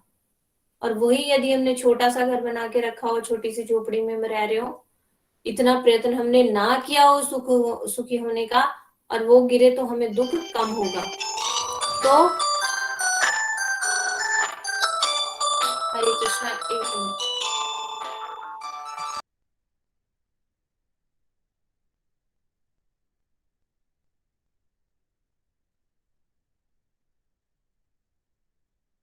हरे कृष्णा। तो ये जो है सुख कब खत्म होंगे? जब हम सुख की चेष्टाएं ही खत्म कर देंगे, सुखी होने की चेष्टा ही खत्म कर देंगे, सब कुछ भगवान के ऊपर छोड़ देंगे कि जैसे जैसे हमारे कर्म है वो सब तो आएंगे ही आएंगे ना। कितनी चीजें हैं जो हम नहीं चाहते और फिर भी आती हैं। इससे सोचना चाहिए कि हमारे हाथ में बहुत कुछ नहीं है, हम जो नहीं चाहते वो ज्यादा आता है। तो जब कंट्रोलर कोई और ही है तो उस कंट्रोलर के ही समर्पण हो जाओ ना, कि ठीक है ठाकुर जी जैसी आपकी मर्जी। क्यों अपने आपको पागल के जैसे लगाए रखना सुखी होने की चिंता में सारा दिन, कि ये कर लूं तो सुखी हो जाऊंगा, ये कर लूं तो सुखी हो जाऊंगा। नहीं, जैसे जैसे हम सुखी होने की चेष्टा करेंगे उतना ही हमारा दुख प्रारंभ हो जाएगा। फिर आगे बताया, ये संसार साज समान तभी तक अत्यंत प्रिय लगते हैं जब तक यह शरीर है, किंतु जो ही यह शरीर नष्ट हो जाता है त्यों ही शरीर से संबंधित सारी वस्तुएं भी समाप्त हो जाती हैं। अतः वास्तव में किसी को इनसे कुछ लेना देना नहीं रहता, यह अज्ञानवश ही इन्हें मूल्यवान समझ बैठते हैं। ये हमारी अज्ञानता है कि हम इससे सुखी हो जाएंगे, उससे सुखी हो जाएंगे, ये सब सोचें। शाश्वत सुख के सागर की तुलना में ये सारी वस्तुएं नगण्य हैं। शाश्वत सुख कहाँ है? शाश्वत जीव के लिए ऐसे नगण्य संबंधों से क्या लाभ? शाश्वत सुख कहाँ है? वह जीव जिसे यह शरीर अपने विगत कर्मों के कारण प्राप्त हुआ है, अपने इस जीवन में ही अपने कर्मों के फलों को समाप्त कर सकता है, किंतु इसका अर्थ यह नहीं है कि वह शरीर से के बंधन से मुक्त हो गया है। जीव को एक प्रकार का शरीर मिलता है और वह इस शरीर से कर्म करके दूसरे शरीर को जन्म देता है। इस प्रकार वह अपने अज्ञान के कारण जन्म मरण के चक्र के द्वारा एक शरीर से दूसरे में देहांतर करता रहता है। इससे ये समझो कि हमारा ये जो जन्म मिला, ये तो पिछले कर्मों के कारण हमें ये शरीर मिल गया। अब इस शरीर से हम इस जन्म मरण के चक्र को रोक भी सकते थे, लेकिन हमने क्या करा? इस शरीर में और कर्म कर दिए और नया शरीर हमने तैयार कर लिया। ये हमारी क्या हो गई? बेवकूफी हो गई। इसे कहते हैं आए थे हरि भजन को, औटन लगे कपास। हम यहाँ पे भगवान के भजन के लिए भेजा गया था। ये मनुष्य शरीर स्पेशल शरीर दिया गया था कि इसी शरीर में तुम जन्म मरण के चक्र को रोक सकते हो। लेकिन हमने क्या करा, और जन्म मरण का चक्र हमने तेज कर लिया, नए और बहुत सारे कर्म हमने जोड़ लिए और नए शरीर बना लिए। फिर आगे बताया, भगवान हरि समस्त के जीवों के आत्मा और परमात्मा है। प्रत्येक जीव जीवित आत्मा तथा भौतिक शरीर के रूप में उनकी शक्ति का प्रकट्य है। ये शरीर से भी हम समझ सकते हैं कि भगवान है। शरीर कोई देख लेना कोई, उसी से उसे समझ आ सकता है कि भगवान है। क्यों? ये देखो आंख, कितनी साइंस लगाई भगवान ने इनके अंदर, वो कैमरे फिट करे जिससे हम जो है ना देख सकते हैं, फोटोज खींच सकते हैं, यहाँ पे स्टोर होती हैं वो फोटोज। एक पार्ट बॉडी का ले लो, ये जो है उंगलियां, ये उंगलियों के आगे ये नाखून लगाए, अगर ये नाखून नहीं होते तो हमारी कहीं पे भी ऐसे टच होता तो हमारे चोट लग सकती थी। हार्ड पार्ट यहाँ पे दे दिया जिससे हमारे चोट नहीं लगे। मतलब एक एक चीज भगवान ने ऐसी बनाई है, कमाल की चीज। तो यदि हम अपने शरीर को ही देख लेना तो भी हम समझ सकते हैं कि नहीं, कोई तो है, भगवान है, भगवान के अतिरिक्त तो और कोई ऐसा बना ही नहीं सकता। ये तो ऊपर से दिख रहा है, अंदर इतने कितने सिस्टम हमारे फिट कर रखे हैं जो हमें पता भी नहीं। तो कह रहे हैं ये शरीर और ये आत्मा दोनों ही भगवान की शक्ति का प्राकट्य है। फिर आगे उन्होंने बताया भगवान कैसे प्रसन्न होंगे। हे मित्रों, तुम लोग न तो पूर्ण ब्राह्मण, देवता या महान संत बनकर, न ही सदाचरण या प्रकांड ज्ञान के द्वारा परमेश्वर को प्रसन्न कर सकते।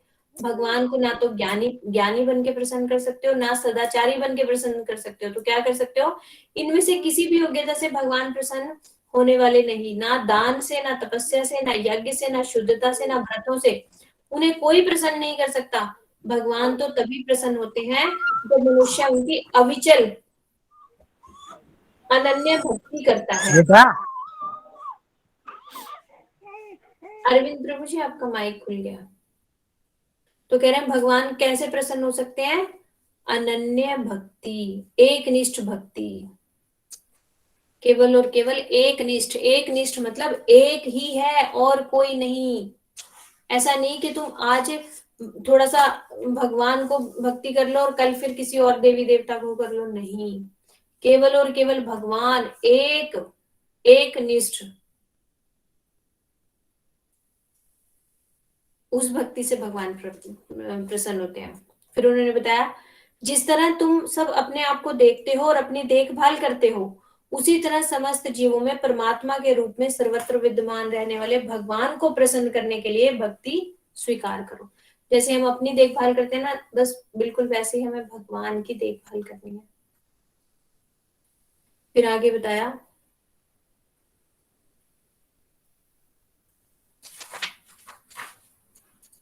मनुष्य जीवन का लक्ष्य क्या है। इस भौतिक जगत के समस्त कारणों के कारण गोविंद के चरण कमलों की प्रति सेवा करना और सर्वत्र उनका दर्शन करना ही एकमात्र जीवन लक्ष्य है। जैसा कि समस्त शास्त्रों में बतलाया गया है, मनुष्य जीवन का चरम लक्ष्य है। हमारा एम ऑफ दिस लाइफ क्या है, कहते हैं ना, हमें अपना एम, गोल, ये सब जान लेना चाहिए, फिर उसके लिए करना चाहिए। वो क्या बताया, भौतिक जगत में समस्त कारणों के कारण गोविंद के चरण कमलों के प्रति सेवा करना ही, सर्वत्र उनका दर्शन करना ही एकमात्र जीवन लक्ष्य है। सर्वत्र उनके दर्शन कब होंगे? जब हम आत्मा के स्तर पे आएंगे, जब हमें अपनी आत्मा का ज्ञान होगा, तभी हमें सामने वाले की भी आत्मा का ज्ञान होगा, और आत्मा के साथ बैठे परमात्मा का भी तभी ज्ञान होगा। यानी हमें अपने जीवन का चरम लक्ष्य केवल और केवल एक ही रखना चाहिए, भगवान की भक्ति।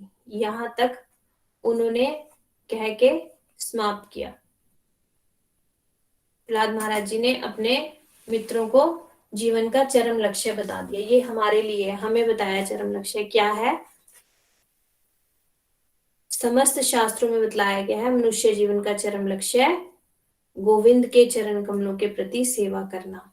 गोविंद के चरण कमलों के प्रति सेवा करना ही हमारा चरम लक्ष्य होना चाहिए। ये जो हमने बातें सुनी है ना, ये साधारण नहीं है, ये आत्म तत्व, आत्मज्ञान इतना मुश्किल है, लेकिन हमारे ऊपर हेतु की भगवान की कृपा हो गई। भगवान ने ऐसे शास्त्र हमारे लिए लिख दिए जिससे हम इजीली पढ़ सकते हैं। पहले ये शास्त्र नहीं होते थे।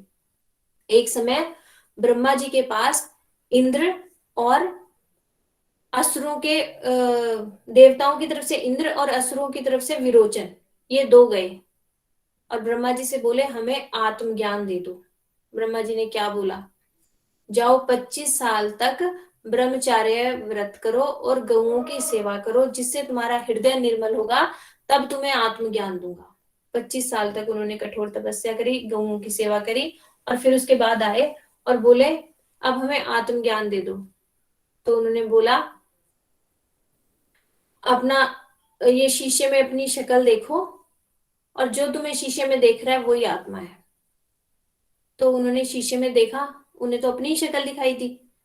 तो विरोचन जी जो थे वो चले गए, बोले ठीक है आत्मा क्या है, मैं ही आत्मा हूं, ये शरीर दिख रहा है यही आत्मा है बस। वो ऐसे चले गए, वो वहां से वो नहीं गए।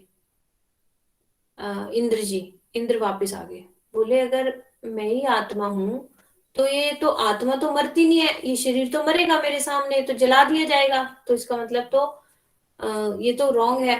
फिर आए वापस, बोले मैं ये शरीर तो आत्मा हूं नहीं, आत्मा तो कुछ और है। तो उन्होंने बोला अच्छा फिर से जाओ 25 साल तक फिर से गैया की सेवा करो फिर आना। फिर से उन्होंने 25 साल तक तपस्या करी, फिर आए, बोले ये जो तेरा बुद्धि है ना वही तू है, वही आत्मा है।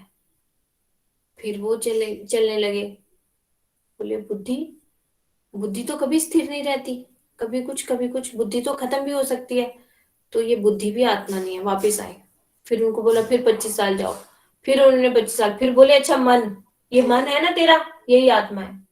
फिर वो थोड़ी देर बाद उन्होंने सोचा, बोले अरे मन मन भी कैसे आत्मा हो सकता है, मन भी तो स्थिर नहीं रह सकता, तो मन भी आत्मा नहीं है। फिर वापस आए, बोले फिर मुझे ये भी आत्मा नहीं है और बताओ।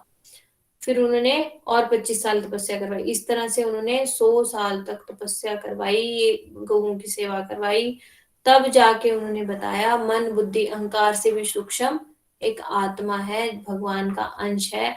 ये आत्म तत्व उन्होंने तब उनको समझाया ब्रह्मा जी ने इंद्र को। और हम कितने सौभाग्यशाली के एक हमारे लिए ग्रंथों में लिख के छोड़ गए हमारे गुरुवर्ग। भगवान की अहेतु की कृपा, भगवान ने वेद व्यास जी के द्वारा ग्रंथों की रचना करवा दी। हम बुक खोलते हैं और उसे पढ़ लेते हैं, इसीलिए हमें इस ज्ञान की कदर नहीं है, क्योंकि ये बहुत साधारण रूप में सब जगह मिल रहा है। बाजार में जाओ एक किताब लाओ और पढ़ लो, आत्मज्ञान हो गया, नहीं।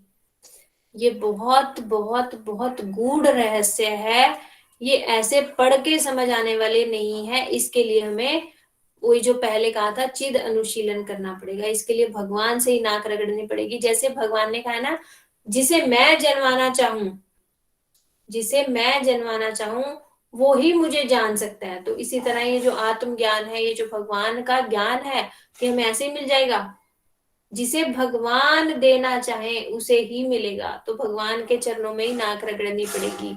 हे प्रभु, इतने जन्म हो गए, कभी मैं कुत्ता बना, कभी मैं बिल्ली बना, कभी मैं मनुष्य बना, कभी जानवर बना, कभी पक्षी बना। इस समय मुझे समझ आई है, इस जीवन में मुझे समझ आई है कि आपका और मेरा रिश्ता ही पक्का है। तो अब की बार मुझ पे कृपा कर दो और मुझे कुछ ज्ञान दे दो, मुझे भी कुछ बता दो, मैं आपको जान सकूं, मैं आपको जान सकूं। ऐसी कृपा कर दो। जब तक हम भगवान के सामने ऐसी नाक नहीं रगड़ेंगे ना, ये ज्ञान जो है आएगा और चला जाएगा हमारे अंदर, टिकेगा नहीं। इसको टिकाना है, वो केवल और केवल भगवान की कृपा से ही टिकेगा। तो ये इसे ध्यान से दोबारा सुनना, दोबारा पढ़ना, बार बार पढ़ना इसको, और इसको ग्रहण करने की कोशिश करना। ज्यादा से ज्यादा हरि नाम करना, हरि नाम करते करते इसको याद करना जो सुना है। एक भजन आज मैं ना आपको सुनाना चाह रही हूँ। ये प्रार्थना बहुत सुंदर प्रार्थना है।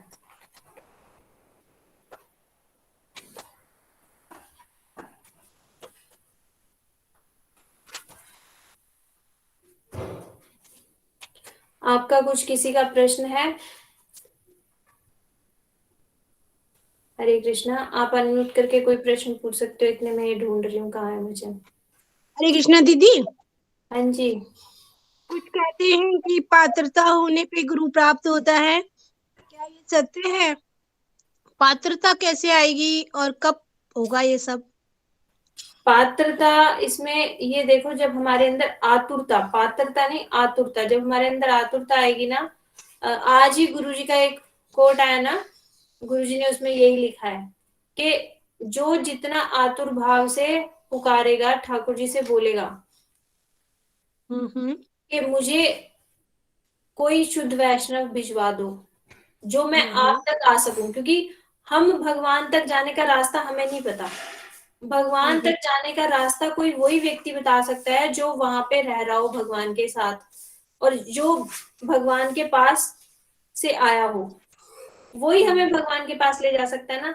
तो हमें यही प्रार्थना करनी चाहिए कि ठाकुर जी मुझे रसिक वैष्णव का संग दिला दो। जब हम ये प्रार्थना रो रो के करेंगे ना, तो भगवान अपने आप जो है हमारे लिए ऐसे शुद्ध वैष्णव भेज देंगे। हम अपनी बुद्धि से सोचेंगे ना कि ये मुझे मिल जाए, वो मिल जाए, मैं आज गुरु ढूंढ लूं, कभी नहीं मिल सकते, कभी नहीं मिल सकते। अपनी बुद्धि पे भरोसा ही मत रखना, भगवान से ही प्रार्थना करना। भगवान से प्रार्थना करना तो भगवान हमारे लिए सदगुरु भेजेंगे। एक ही रास्ता है दीदी गुरु ढूंढने का, भगवान के चरणों में नाक रगड़ना। थैंक यू दीदी। दीदी एक चीज और, दीदी एक चीज और। हेलो। हाँ जी, बोलो बोलो। हाँ जी दीदी, जैसे इस शरीर में आत्मा है तो परमात्मा भी साथ में है कहते हैं ना, हाँ जी। तो आत्मा भी कुछ नहीं करती, देखती रहती है सब कुछ, है ना? तो परमात्मा भी ऐसे ही करते हैं, बस दोनों आत्मा और परमात्मा दोनों ही वो रहते हैं क्या? हाँ, इसमें बहुत सुंदर श्लोक है ना शास्त्रों में कि दो पक्षी बैठे हैं एक ही डाल पर, एक पक्षी तो फल खा रहा है और दूसरा पक्षी सिर्फ देख रहा है। तो आत्मा जो है वो सुख दुख का भोग, अच्छे अच्छे फल खाता है तो अच्छा शक्ल बनाता है, खुश हो जाता है, और खराब फल आते हैं तो गंदी शक्ल बनाता है ना।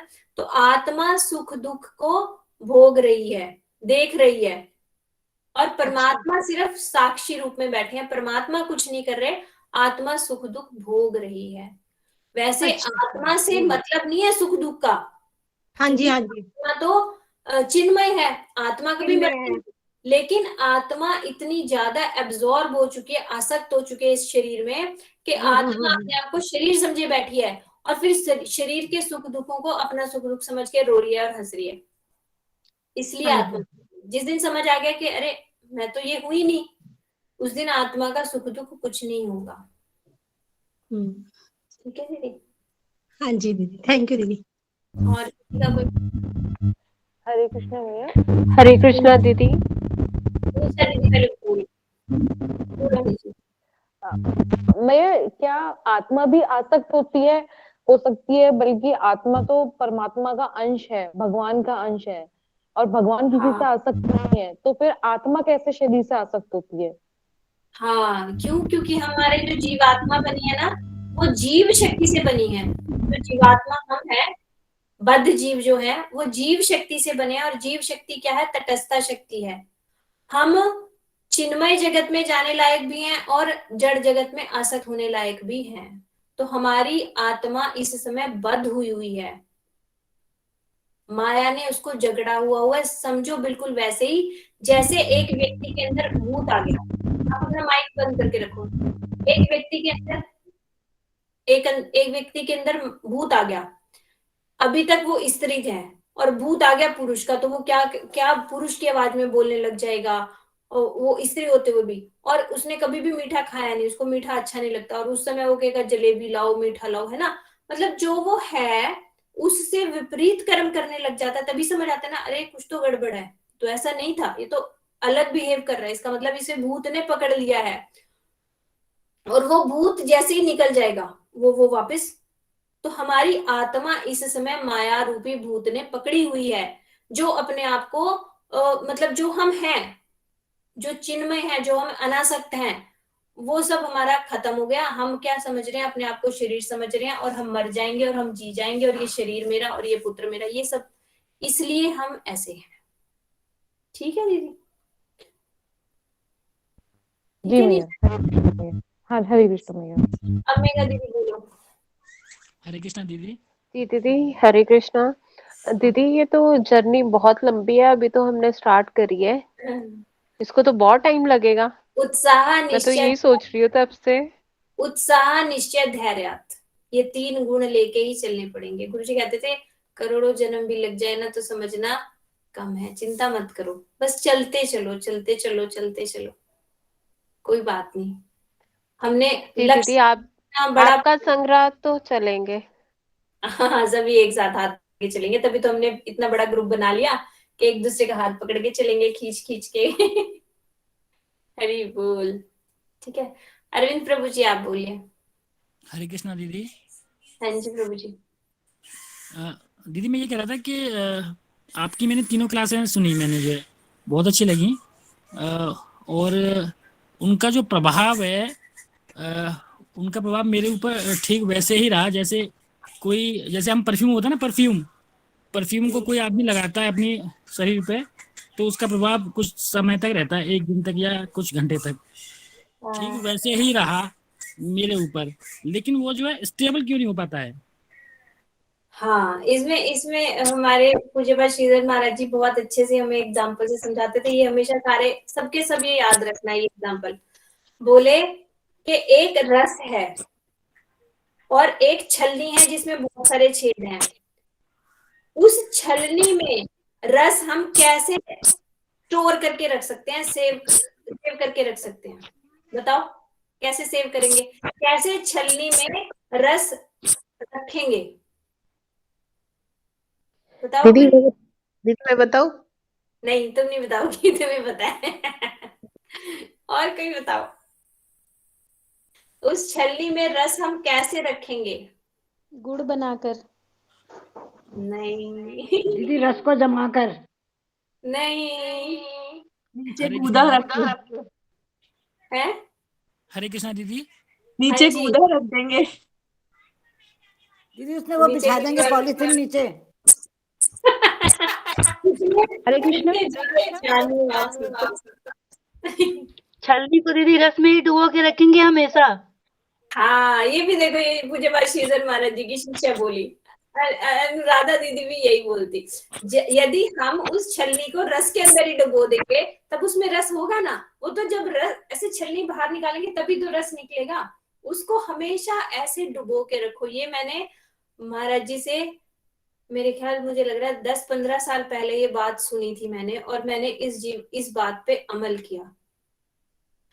इसका मतलब हमारा शरीर जो है ये छलनी है, छिद्रों से युक्त है।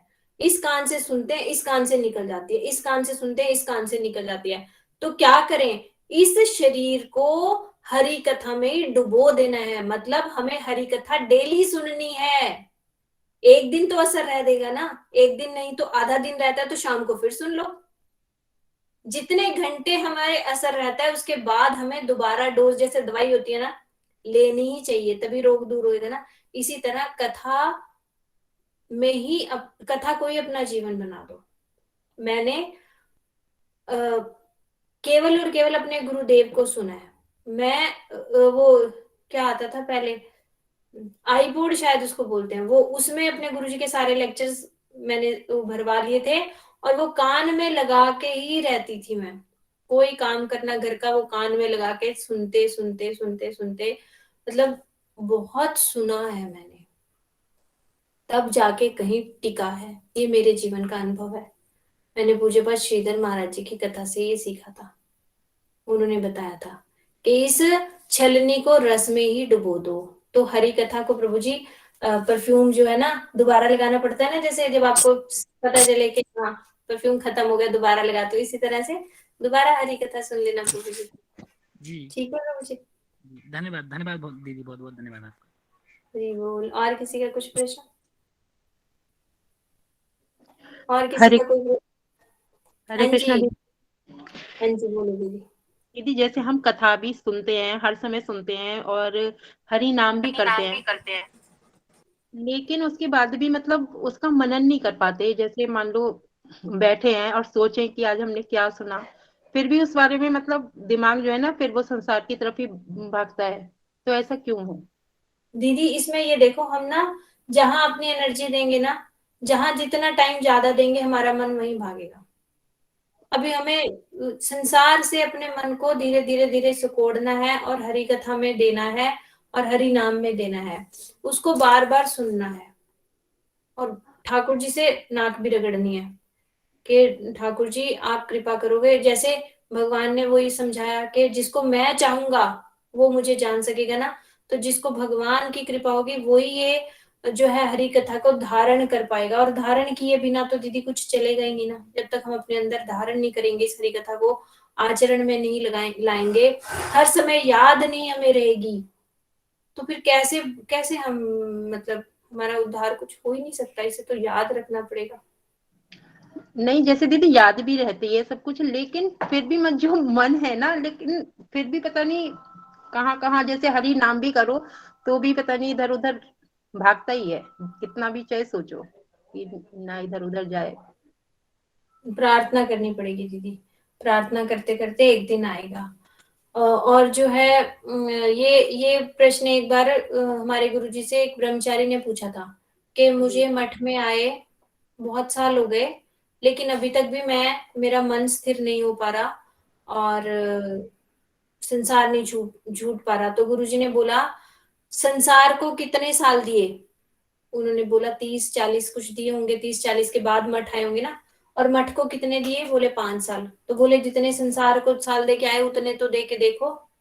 अभी वो 30 साल का ही नहीं निकला ना, 5 साल में कैसे 30 साल का निकल जाएगा? अभी तो वही चल रहा है। तो दीदी हमारी स्थिति वही है कि जो है हमने इतने जन्मों का जो संसार किया हुआ है ना, उस संसार को निकलने में टाइम लगेगा। हमारी सुकृतियों के ऊपर डिपेंड करता है, जिसकी जितनी ज्यादा सुकृतियां होती है ना, उसके उतनी ज्यादा जल्दी प्रोग्रेस होती है। तो इस जन्म में ज्यादा से ज्यादा सुकृतियां बनाने की ही चेष्टा करो। सुकृतियां कैसे बनेगी? गुरु वैष्णव की सेवा से और भगवान से संबंधित सेवा से सुकृतियां बनती हैं। तुलसी जी की सेवा करो, गुरु वैष्णव की सेवा करो, भगवान की सेवा करो, इन सब से सुकृतियां इकट्ठे होते होते एक दिन हमारा जो है ना पात्र बन जाएगा, उसमें फिर वो टिकेगा। अभी हमारे पास पात्र नहीं है, तो हमें महाप्रभु की शरण में जाना पड़ेगा। महाप्रभु ने क्या बोला है? पात्र पात्र महाप्रभु नहीं देख रहे, ठाकुर जी तो देख रहे हैं ना। तो महाप्रभु से प्रार्थना करनी पड़ेगी। और दीदी कोई? ठीक है, मैं एक वचन करती हूँ। ये हमारा ही जो है ना प्रार्थना है। हरि हे दयाल मोरा, जय राधा नाम। हरि हे दयाल मोरा, जय राधा नाम। बार बार बार लह निज सा, बहु योनि भ्रमी नाथ, लईनु शरण। निज गुणे कृपा कर, अधम तारा। हरि हे दयाल मोरा, जय राधा नाम। तुम छाड़ कर नाही, जगत कारण तुम्ही, जगत जीवन। तुम छाड़ कार नाही, हे राधा रमण। भुवन मंगल तुम्ही भुवनेरपति तुम्ही उपशिले नाथ की है बेगती भाविया देखिनु एई जगत मझारे तुम बिना के नाही एदा से उधारे हरि हे दयाल मोरा जय राधा नाथ। इसका एक बार मतलब समझ लो। इसमें भगवान से प्रार्थना की जा रही है कि हे दयालु, हे राधानाथ, बार बार यही बार लह निज साथ। इतने जन्मों से मैं भटक रहा हूं, जन्म रहा हूं, मर रहा हूं, जन्म रहा हूं, मर रहा हूं। इस बार मुझे अपने साथ ले चलो। बार बार यही बार लह निज साथ, इस बार अपने साथ ले चलो। बहु योनि भ्रमिनाथ लईनु शरण। इतनी योनियों में भटकने के बाद मैंने अब की बार आपकी शरण ली है। निज गुणे कृपा कर अधम तारण। मेरे अंदर कोई गुण नहीं है कि आप मुझे अपने साथ ले जा सको। बस आप अपने गुण के कारण मुझ अधम का भी तारण कर दो। जगत कारण तुम्ही जगत जीवन। तुम्ही जो है ना इस जगत के कारण हो और जगत के जीवन हो। तुम्हा छाड़ कार नहीं हे राधा रमन। आपको छोड़ के और कुछ है ही नहीं। भुवन मंगल तुम्हें भुवनेरपति। तुम तो सारे उसके जो हो त्रिभुवन के मंगल स्वरूप हो और उनके पति हो। तुम ही उपशीलेनाथ की है बेगति। अगर मैं तुम्हें ही तुम्हारा ही उपेक्षा कर दूंगा तो मेरी क्या गति होगी। भाविया देखिनु ही जगत माझारे। मैंने यह विचार करके देखा कि संसार में आपके अतिरिक्त तुमा बिना कहे नहीं ए दासे उद्धारे। इस दास का आपके बिना कहीं उद्धार नहीं, इसीलिए मैंने आपकी शरण ली है। इसे कहते हैं आत्मनिवेदन। ये प्रार्थना करनी चाहिए कि इतने जन्मों से हम जन्म रहे हैं, मर रहे हैं, जन्मने मर रहे हैं। इस बार तो ठाकुर जी अपने साथ ले चलो। योग्यता नहीं होने पे भी आप तो अधम तारण हो, आप ले जा सकते हो मुझे, तो कृपा करके आप अपने साथ ले चलो। ये जो हमारी गौड़िया गीत कुछ किताब है ना, ये समझो रत्नों की खान है।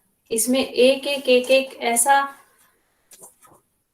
ये प्रार्थना है, इसको हमें जरूर पढ़ना चाहिए, इनको जरूर गाना चाहिए। इससे ये हमारे गुरु वर्गों की अनुभूतियां हैं। गुरु जी कहते थे कि इनको गाते गाते कुछ अंश तो हमारे अंदर भी आएगा। जैसे घी कहीं से ऐसे मतलब जैसे किसी बर्तन में रखो तो उस बर्तन में भी चिकनाई आ जाती है ना, इसी तरह से ये भजन गाते गाते हमारे अंदर भी कुछ मात्रा में अनुभूति आएगी, जरूर आएगी। हरि बोल। आज हम फिर यहीं पे इसको विश्राम करते हैं। वांछा कल्पतरुभ्यश्च कृपा सिंधुभ्यो च पतितानां पावनेभ्यो वैष्णवेभ्यो नमो नमः। ताई और हरि बोल। हरे कृष्ण कृष्ण कृष्ण हरे हरे, हरे राम राम राम हरे हरे।